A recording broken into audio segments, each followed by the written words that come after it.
That was a little bit awkward. Hey, so first thing I'm going to do is I'm going to tell y'all a little about me.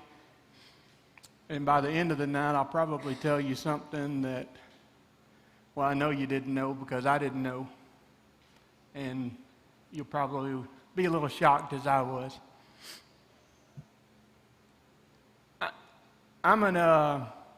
First of all, every time I get up here on this stage, I get nervous, in case y'all can't tell. Another thing about me is I'm really an angry person a lot of the time. I get angry at my kids. I get angry at my wife. I get angry that when people call me on the phone. I don't mean that you can't call me anymore, but you see, I have a bad temper problem. And my wife would probably tell you that I suffer from probably bipolar. And so I'm not a perfect person. And y'all got to excuse me just a second. I got to cut off this fan. It's going to drive me crazy. See, that's part of the temper. I also have probably OCD, as many people could tell you. Tell you another thing about me is this week I was sitting in Gina's office and we were talking about the plans for tonight. And it just seems like the more you try to do for God, the more the devil's going to lay it on you. And so just this week, I sat in Gina's office and told her that I just wanted to give up everything that I do here, that I just wanted to quit, because it just seemed like thing after thing after thing after thing just kept pelting me. And before long, you get to kind of where you just want to give up. And so that's where I was this week. You see, the people that work around me, the closest, will tell you that my emotions are like a roller coaster.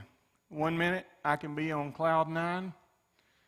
The next minute, that lasts for a week or so, I'll be at the lowest of lows. And that's just the way I am.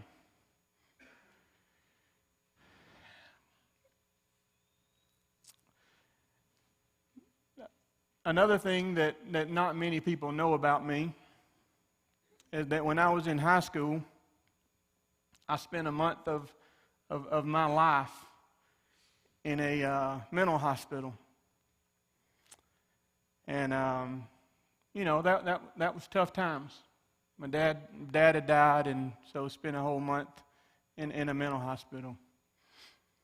And so now, as all of you are giving me the looks that I figured you probably would, you're thinking, what in the world is that nut doing up there on the stage? But here's the key. One of the things that I want you to hear is we've all got stuff in our past. We all do stuff that we don't want other people to know about. And so the one thing that I want to ask is, what do you have in your past? What do you have going on right now that you don't want people to know about?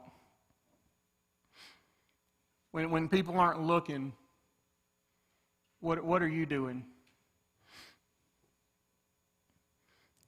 And I'm glad that, I kind of forgot to say, but don't say it out loud, and so I'm glad nobody did, because you guys are a talkative bunch, so usually you'll belt out something.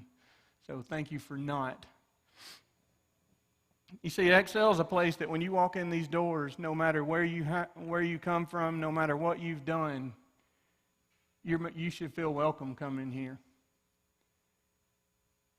And Excel is also a place for people that have been to church that just absolutely just hate it. And yet at the same time, here I was, this person that was just hating everything around me. So I'm going to read you a story. It's in the book of John, and they're going to put it up on the screens for you. And this is where we're going to kind of dig into the whole message a little bit more. It's in John 8, and it goes like this. But Jesus went down to the Mount of Olives. At dawn, he appeared again in the temple courts, where all the people gathered around him, and he sat down to teach them. The teachers of the law and the Pharisees brought a woman caught in the act of adultery. They made her stand before the group and said to Jesus, "Teacher, this woman was caught in the very act of adultery. Now, in the law of Moses commanded us to stone such women. Now, what do you say?" They were using this question as a trap in order to have a basis for accusing him. But Jesus bent down and started to write on the ground with his finger. When they kept on questioning him, he straightened up and said to them, If any one of you is without sin, let him be the first to throw a stone at her." Again he stooped down and wrote in the ground. At this, those who heard began to go away one at a time, the older ones first, until only Jesus was left. With the woman still standing there, Jesus straightened up and asked her, "Woman, where are they? Has no one condemned you?" "No one, sir," she said. "Then neither do I condemn you," Jesus declared. "Go now and leave your life of sin." The reason for me reading this story is how many times do we go through life throwing stones at people? Could you imagine the humility that woman felt standing in front of Jesus, being told that she was just caught in the act of adultery? Could you imagine if someone were to come in when you're doing something that you shouldn't be doing and drug you out in the middle of the street and tell everybody in the world what you're doing wrong? You see, it's kind of like this.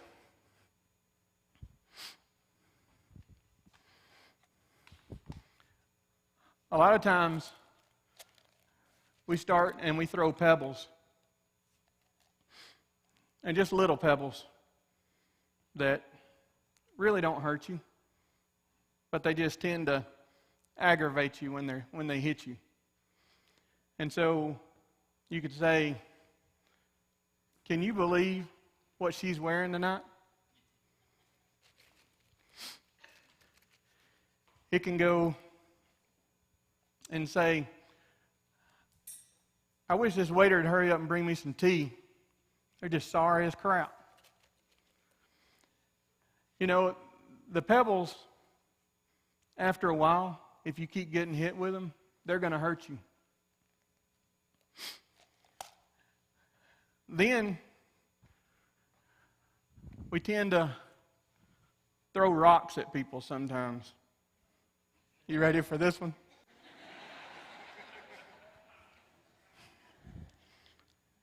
This one would probably hurt, and luckily I'm not going to throw it.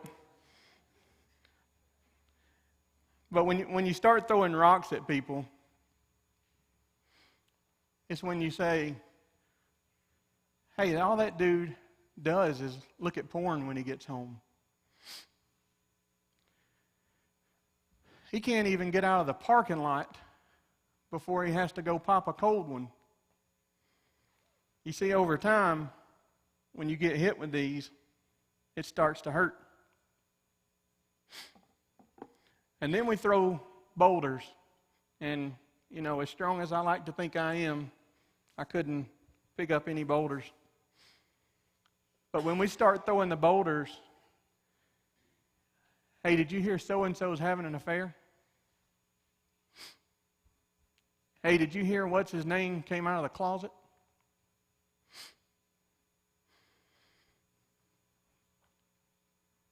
If my boss would just go ahead and kill himself, this world would be a better place. You see, boulders can have an immediate impact. And so, it's like I said, the pebbles, they'll just agitate you. The rocks, they can cut you, they can hurt, they can leave bruises. And then the boulders, I had to bring something that, I could pick up, because I know that I can't pick up a boulder. But a lot of times, this is like us. And I know that it's a pretty piece of wood and a pretty piece of glass. But that's how we are. And I could probably come grab the rocks, and I could grab the pebbles, and I could throw them. And I tell you, this is a pretty thick piece of glass. And it probably wouldn't even crack it. But see, boulders are a little bit different. And I'm really praying that this glass breaks to show my point. Because then it'll really be funny. But this is what we do when we go around and we throw our stuff at people.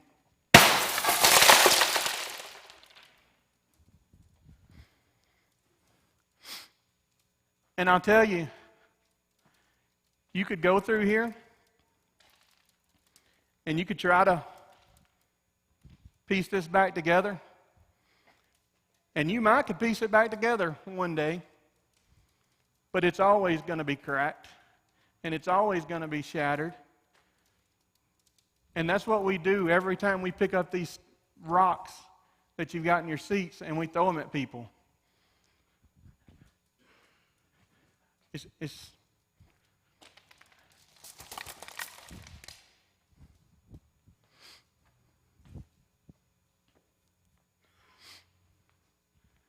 And with that being said, I'll just go ahead and admit to you, I'm guilty as anybody. I throw a lot of rocks.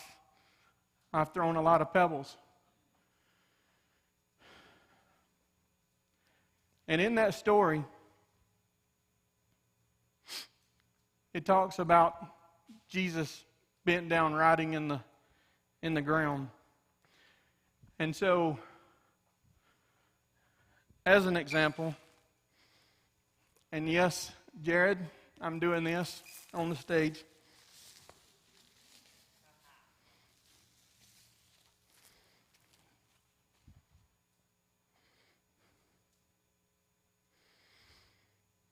You see, as it said in the story, Jesus bent down and he was writing in the sand. And nobody ever knows what Jesus was really writing. But he could have very well been writing the names of the people standing around him that were getting ready to stone this woman. He could have been saying, Sarah,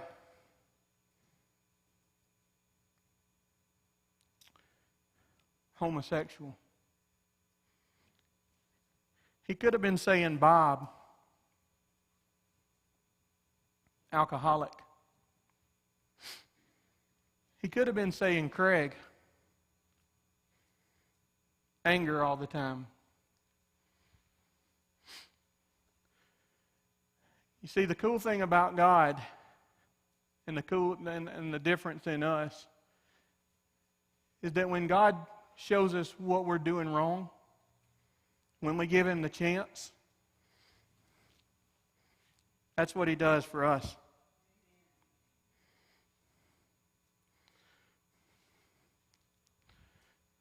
But you see, when we throw the rocks, that's what we get. We don't have the right to go back and wash away everyone's sins. That's for God to do. There's a Bible verse that my good friend Big Daddy has on his arm back there. And it's John 3:17. And a lot of us have probably heard John 3:16, or at least if you've never seen it, you've seen it, John 3:16 at a ball game, wherever. For God so loved the world that he sent his one and only Son, that whoever believes in him should not perish, but have eternal life. And as Big Daddy will tell you, the next verse is the one that often gets left out. And it says, for God sent his Son into the world, sent not his Son into the world to condemn the world, but that through him it might be saved. And so, the point again is he can do that. We can't. We can't do that. You see, Romans 3:23 says, for all have sinned and fall short of the glory of God. That means every one of us. None of us are perfect, and so there's no reason for any of us to go throwing stones at anybody.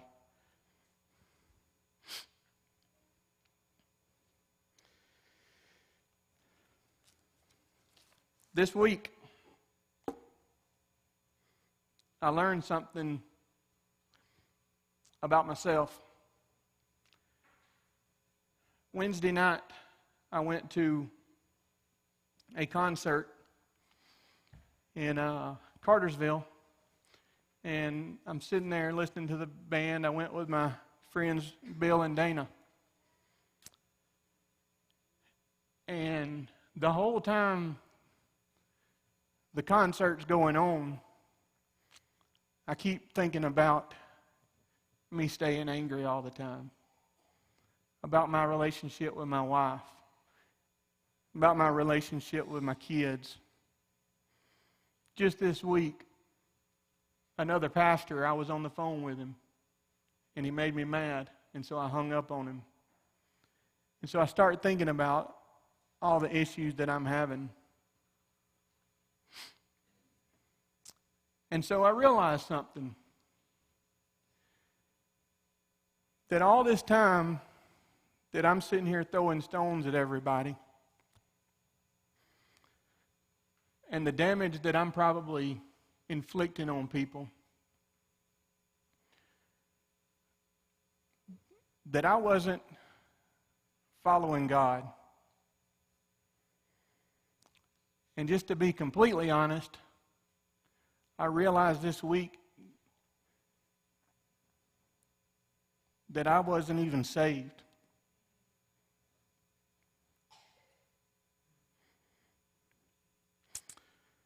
And so as I'm sitting there in the concert, I'm feeling Craig angry all the time. Craig not being a good father. Craig not being a good husband.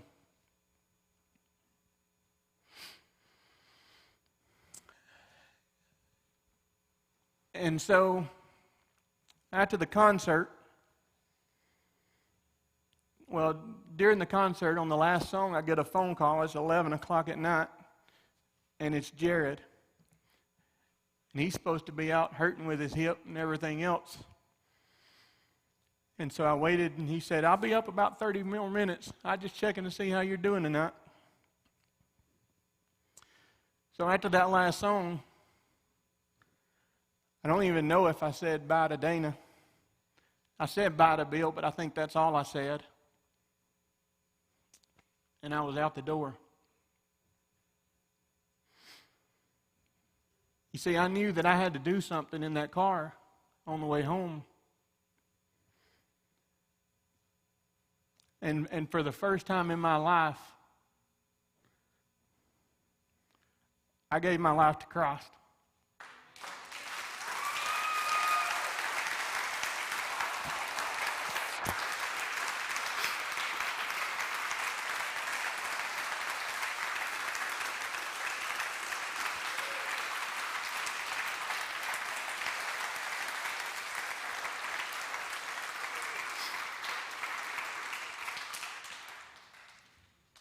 Now, let me tell you the really cool thing about it.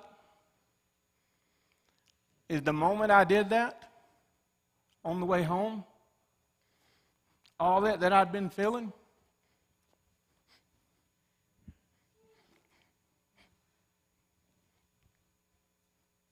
that's what happened. It was wiped away.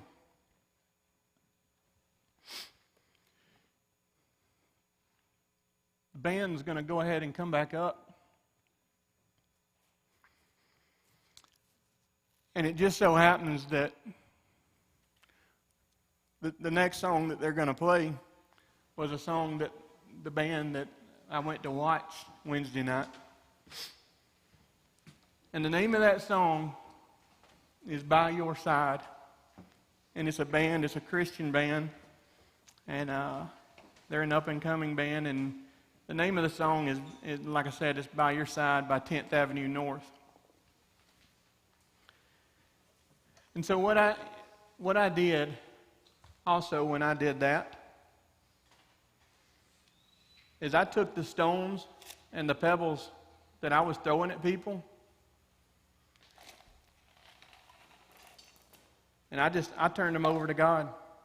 I got rid of them. Does that mean that I'm going to be perfect? Nope. Does that mean I'll still get angry?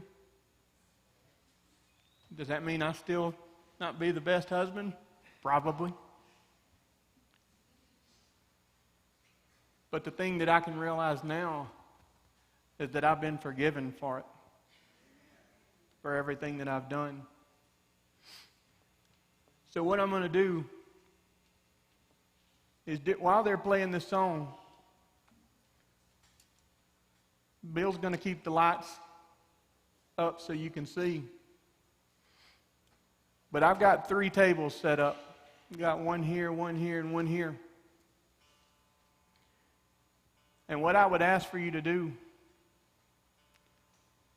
is, if you want to stop throwing the rocks and the stones at people, I just ask that you get up and you take the one in your seat and you put it in the bucket. You don't have to. That's your complete choice.